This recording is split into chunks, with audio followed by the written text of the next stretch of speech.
Bienvenue dans le parcours audio de la pensée du jour du Top Chrétien. Nous vous invitons à vous installer confortablement et à prendre un temps de pause avec Dieu. Jésus pleure plus que vous ne le pensez. De David Nolan.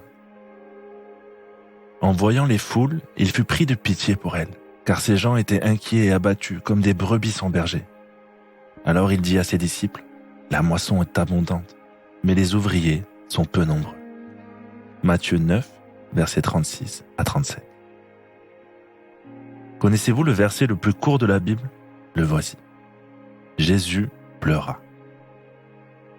Il est difficile de comprendre pleinement comment un Dieu tout-puissant, absolument saint, souverain et juste puisse avoir autant d'amour et de compassion pour nous.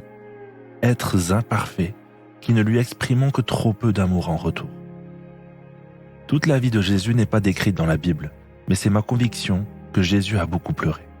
Il l'a fait lors de la mort de Lazare, et nous le voyons aussi dans ce verset.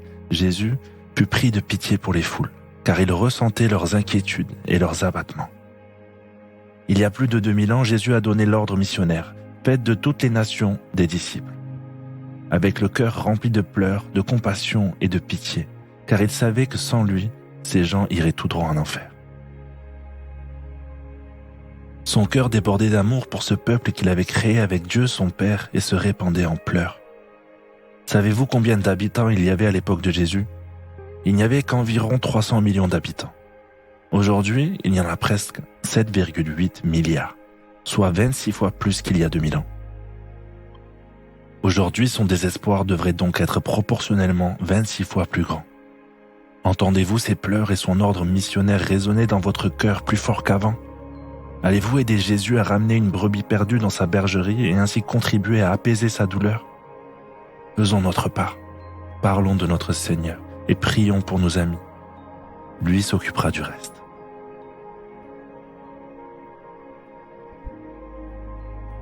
Avez-vous déjà réfléchi à la place que vous pouvez avoir dans les projets de Dieu ? Prenez le temps d'écouter ce que Dieu veut vous dire à ce sujet.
Prier, c'est simple.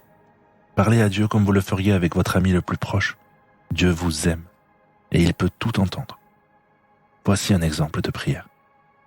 Seigneur, je suis touché par ton cœur pour nous, tes enfants, et pour tous ceux qui se perdent loin de ton amour. Je te demande de me faire déborder de ton amour pour ceux pour qui tu pleures.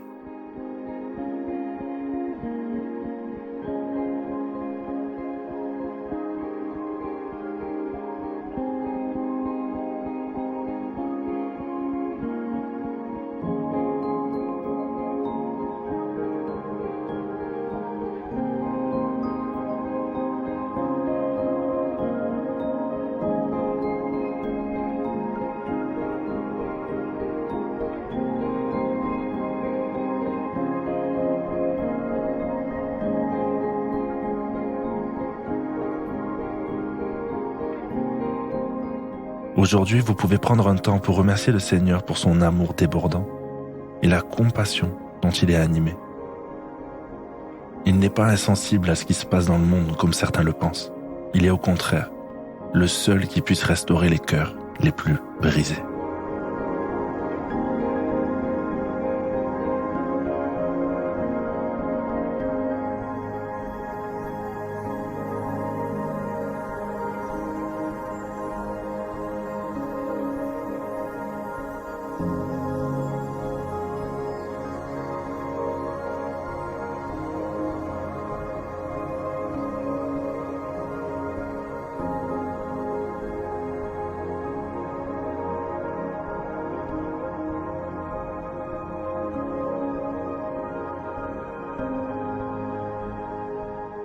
À présent, pour approfondir ce que vous avez reçu, vous pouvez mettre en place des actions concrètes. Pourquoi ne pas envoyer maintenant ce court message à 5 de vos amis? Je t'invite à découvrir ce site qui m'a aidé à mieux comprendre l'amour de Dieu pour moi et pour ce monde. connaîtredieu.com.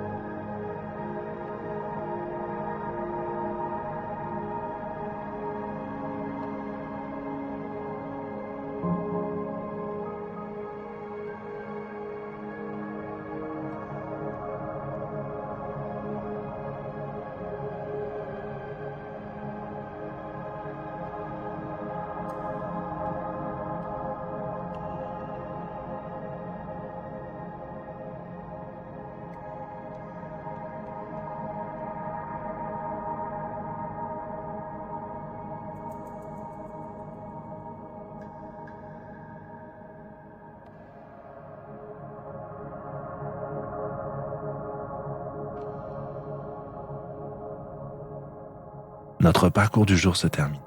Prions ensemble afin d'honorer notre Dieu. Seigneur, merci de m'avoir un jour révélé ton cœur.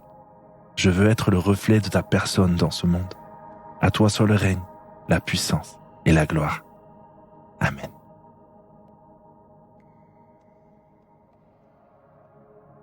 Nous espérons que ce temps de pause avec Dieu vous a ressourci. Rendez-vous demain pour un temps de Séla avec la pensée du jour.